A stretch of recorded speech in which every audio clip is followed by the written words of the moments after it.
Hello everyone, আসসালামু আলাইকুম। কেমন আছেন সবাই? আশা করছি সবাই খুব ভালো আছেন। আমিও আল্লাহর রহমতে ভালো আছি। বরাবরের মতো চলে আসলাম নতুন আরেকটি ভিডিও নিয়ে। আজকে রান্না করব বোয়াল মাছ ভুনা আর মুরগির মাংস দিয়ে ব্রকলি দিয়ে। তো আজকে রান্নাটা হচ্ছে আয়নের বাবাই করে দিবে।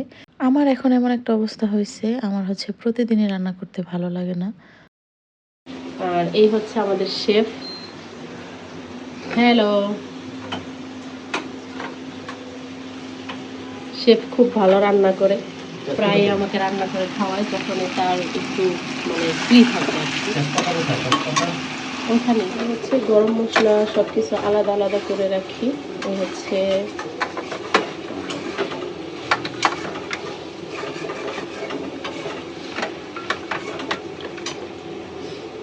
একটা কৌটা ভেঙে গেছে, বলক চলে আসছে। এখন হচ্ছে মাছগুলো দিয়ে দিব। যেহেতু আয়নের বাবা দেশের বাইরে ছিলেন অনেক বছর, তো সেখানে রান্নাবান্না করে খেতে হয়েছে। এই জন্য রান্নাবান্না ভালোই করেন। আগে যখন ছুটি কাটাতে আসতো তখন কিন্তু আমাকে রান্নাবান্নায় খুবই হেল্প করতো, কারণ ওই সময় আমি রান্নাবান্না একেবারেই জানতাম না। এখন যদিও একটু শিখে গেছি। আয়নের বাবার স্টাইল, সবসময় মশলা এভাবে হচ্ছে আলাদা করে মিক্স করে পানি দিয়ে তারপর হচ্ছে দেয় সব কিছুতে। এভাবে করলে নাকি রান্নাটা খুবই মজা হয়। আমি অবশ্য অনেক রান্নাই এইভাবে সামনে দাঁড়িয়ে দাঁড়িয়ে শিখি। এটা আরেকটা টেকনিক নাকি?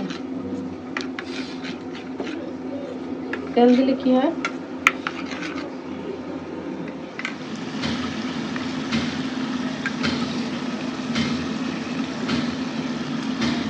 মাংসটা প্রথমে ভেজে নেওয়া হয়েছে, এখন হচ্ছে মশলা দিয়ে দেওয়া হলো।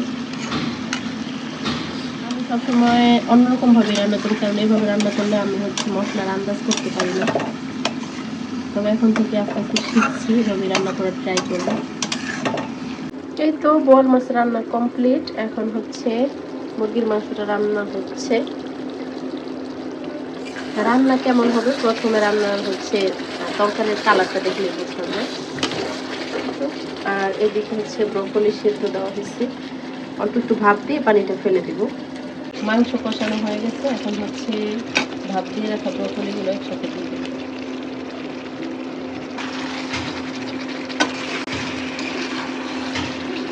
আপনারা এইভাবে কখনো রান্না করে খেয়েছেন কিনা অবশ্যই কমেন্ট করে জানাবেন। মানে বাবা সবসময় চেষ্টা করে একটু ইউনিক রেসিপি করতে, আর সেটা কেমনে যেন ভালো হয়ে যায়। আমরা হচ্ছে জানা রান্নাও মাঝে মধ্যে ভুল হয়ে যায়, কিছু করার নেই।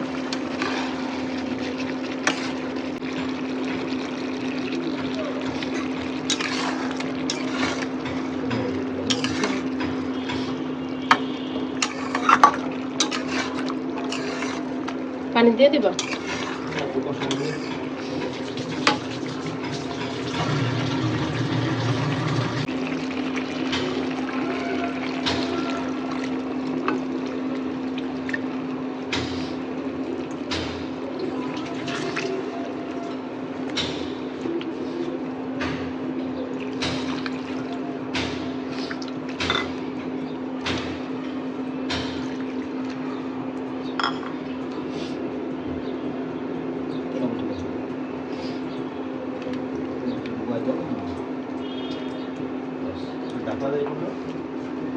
ব্রোকলি সবসময় এই সাইডটা সিদ্ধ হয়ে যায়, এই ডাঁটাটা সিদ্ধ হইতে চায় না।